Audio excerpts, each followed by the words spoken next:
नमस्कार, आप देख रहे हैं न्यूज 18। मैं हूं आपके साथ मेनका चौधरी। स्वागत है आपका इस बुलेटिन में।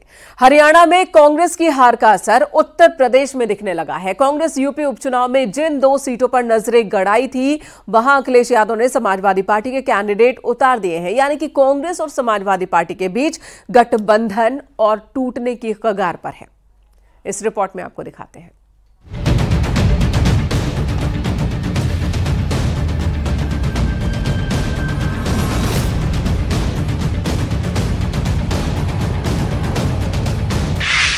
जिस बात की आशंका थी, जिस बात की चर्चा थी, उत्तर प्रदेश इंडिया गठबंधन से कुछ ऐसे ही संकेत मिल रहे हैं। कांग्रेस और समाजवादी पार्टी की राह करीब करीब यूपी में जुदा हो रही है।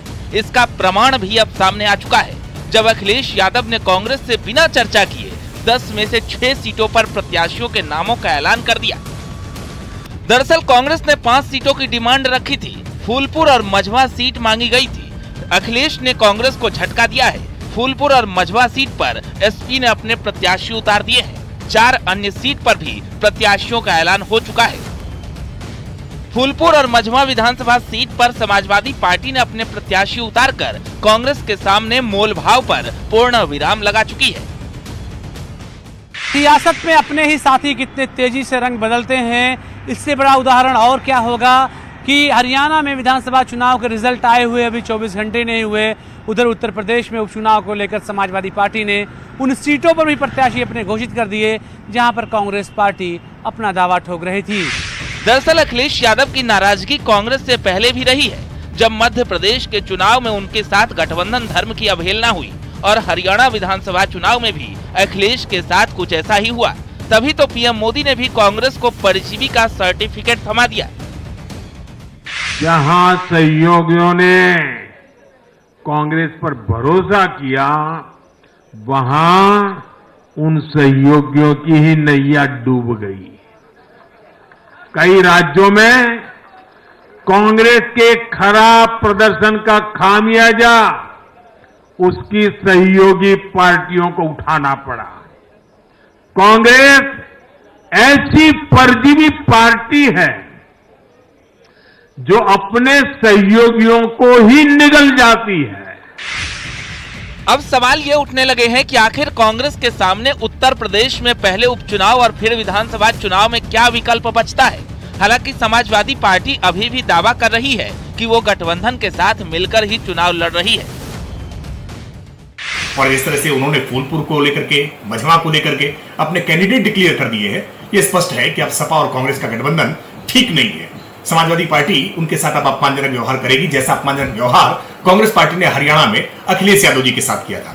लेकिन वो गठबंधन करे या ना करे, भारतीय जनता पार्टी अपने गठबंधन के साथ बहुत मजबूती के साथ तैयार है। हमें हरियाणा में जिस तरह का आशीर्वाद मिला है, उससे कार्यकर्ताओं का आत्मबल और बढ़ा है। हम उपचुनाव में सभी की सभी सीटों पर राष्ट्रीय जनतांत्रिक गठबंधन के प्रत्याशी जीत हासिल करेंगे। कि बीजेपी आरएसएस की दवा है वो पीडीए की स्ट्रेटजी है।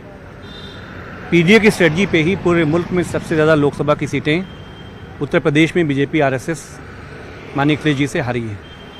और जो नाम इसमें फैसले हुए हैं 6 सीटों पर, पीडीए का साफ साफ रिफ्लेक्शन है। लोग सवाल उठा रहे हैं कि परिवार की सीटें हैं। भले ही कांग्रेस उत्तर प्रदेश में गठबंधन की बात कह रही हो, लेकिन हरियाणा चुनाव परिणाम के तुरंत बाद अखिलेश का फैसला कांग्रेस को सबक सिखाने के लिए काफी है, क्योंकि ये वही कांग्रेस है जिसकी वजह से अखिलेश यादव हरियाणा में कैंडिडेट नहीं उतार पाए और त्याग बलिदान के चक्कर में यूपी से बाहर खुद को साबित नहीं कर पाए। Bureau report, news 18।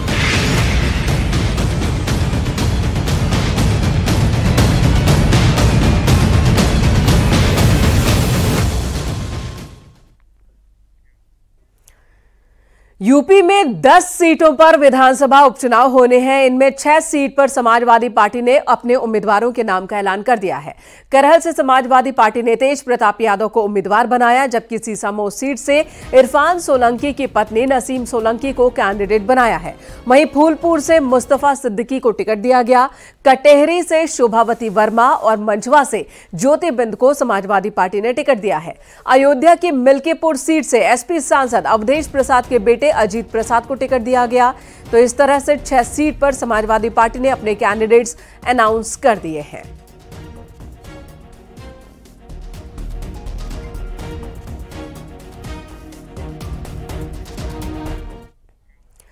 तो यूपी विधानसभा उपचुनाव को लेकर बीजेपी ने भी कमर कस ली है। इसी क्रम में करहल सीट पर उम्मीदवार को लेकर मंथन हुआ। सूत्रों के मुताबिक करहल को लेकर बीजेपी ने एक स्पेशल प्लान बनाया है। पार्टी करहल से दिग्गज को चुनावी मैदान में उतारेगी। सूत्रों के मुताबिक बीजेपी संघमित्रा मौर्य को प्रत्याशी बना सकती है। संघमित्रा मौर्य स्वामी प्रसाद मौर्य की बेटी हैं और वो बदायूं से बीजेपी की सांसद रह चुकी हैं।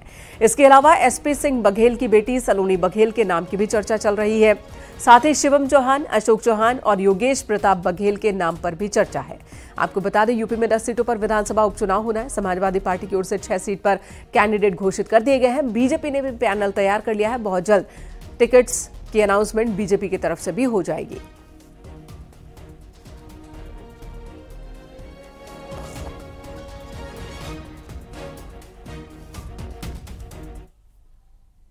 बात कांग्रेस की कर लेते हैं। हरियाणा में करारी हार के बाद अब कांग्रेस अपनों के ही निशाने पर है। नेशनल कॉन्फ्रेंस से लेकर आम आदमी पार्टी और शिवसेना का उद्धव गुट सभी कांग्रेस को खरी खोटी सुना रहे हैं। इस रिपोर्ट में आपको दिखाते हैं कि INDIA ब्लॉक में हरियाणा चुनाव का असर क्या दिख रहा है।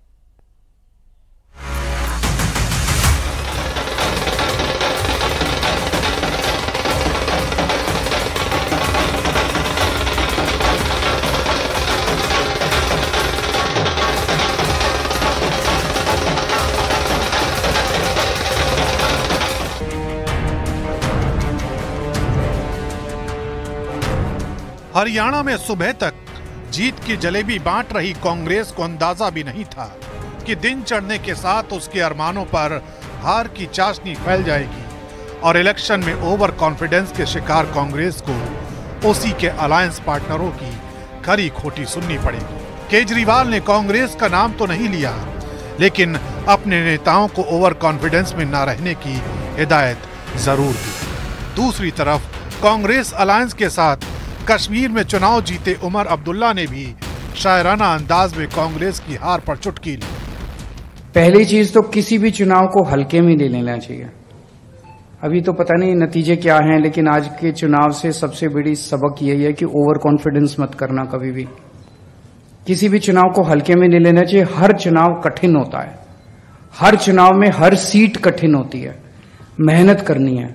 चले ना 18 के 20 होते, 20 के 22 होते, यहाँ 30 के 60 हो गए और 60 के 30 बने। और जो लोग मतलब अपनी कपड़े तैयार करके राजभवन का जो है रास्ता नाप रहे थे, वो बेचारे घर में बैठे रहे और बीजेपी ने तीसरी बार वहाँ हुकूमत बनाई। अब इसके पीछे क्या वजूहात हैं, उस पर कांग्रेस को थोड़ा सा तो गहराई में जाके सोचना होगा। लेकिन वो मेरा काम नहीं है। मेरा काम यहाँ पे जम्मू कश्मीर नेशनल कॉन्फ्रेंस को चलाना है और अलायंस की मदद करना है, जो मैं करूँगा। आम आदमी पार्टी के नेता राघव चड्ढा ने सोशल मीडिया प्लेटफॉर्म एक्स पर लिखा, हमारी आरज़ू की फिक्र करते तो कुछ और बात होती, हमारी हसरत का ख्याल रखते तो एक अलग शाम होती। आज वो भी पछता रहा होगा मेरा साथ छोड़कर, अगर साथ साथ चलते तो कुछ और बात होती। बड़ी बात यह है कि चुनाव के पहले आम आदमी पार्टी ने कांग्रेस के साथ अलायंस की पेशकश की थी, लेकिन कांग्रेस ने आम आदमी पार्टी को तवज्जो नहीं दी, जिस पर अब मनीष सिसोदिया भी ये कह रहे हैं कि एकजुटता में कमी रह गई। भारतीय जनता पार्टी ने कुछ किया नहीं था, लेकिन उसके बावजूद उसको हराने में कहीं ना कहीं कांग्रेस की रणनीति में कमी रही।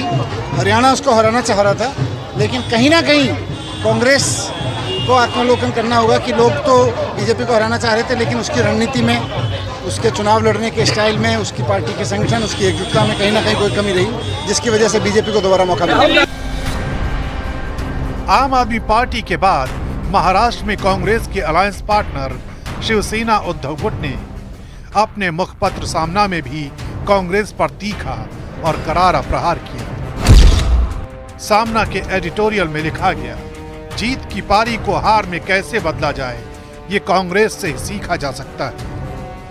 हरियाणा में इंडिया गठबंधन नहीं बन पाया। हरियाणा में इंडिया गठबंधन नहीं बन पाया क्योंकि वहां कांग्रेस को लगता था कि बस हम अपने ताकत पर, अपने बलबूते पर जीतेंगे तो सत्ता में और कोई भागीदार नहीं चाहिए।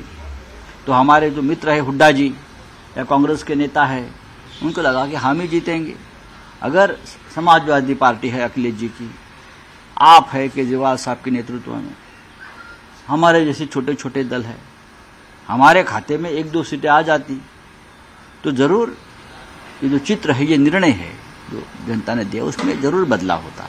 और हरियाणा में कांग्रेस ने ये लड़ाई लड़ी है, वहाँ पे जो बाकी गठबंधन थे वो बन नहीं पाए थे और उनको हार का सामना करना पड़ रहा है। इतनी एंटी इनकम्बेंसी थी, हम देख रहे थे, सवाल उठाए जा रहे थे भारतीय जनता पार्टी पे, इतने इनकमिंग हो रही थी कांग्रेस पार्टी में, जिन्हें सबने राइट ऑफ कर दिया भारतीय जनता पार्टी को, फिर भी भारतीय जनता पार्टी जीत कर आई। उनके लिए बधाई का विषय है। साथ ही साथ कांग्रेस के लिए आत्मचिंतन का विषय है कि कहीं टिकट डिस्ट्रीब्यूशन में या कोऑर्डिनेशन में या नैरेटिव सेटिंग में कहीं कहाँ कमियां रह गई, वो आई एम श्योर उस पर मंथन करेंगे, विचार करेंगे और कोर्स करेक्शन होगा। हालांकि अब कांग्रेस भी आत्ममंथन की बात कर रही है, लेकिन मंथन के साथ सवालों का ठीकरा भी ईवीएम पर फोड़ रही है।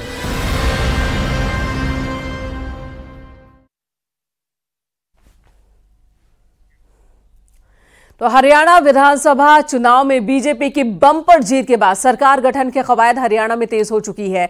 आज हरियाणा के मुख्यमंत्री नायब सिंह सैनी ने पीएम मोदी से मुलाकात की, जिसके बाद नायब सैनी ने दिल्ली में गृह मंत्री अमित शाह और रक्षा मंत्री राजनाथ सिंह से भी मुलाकात की। इस मुलाकात के बाद यह तय माना जा रहा है कि हरियाणा के अगले मुख्यमंत्री भी नायब सैनी ही होंगे।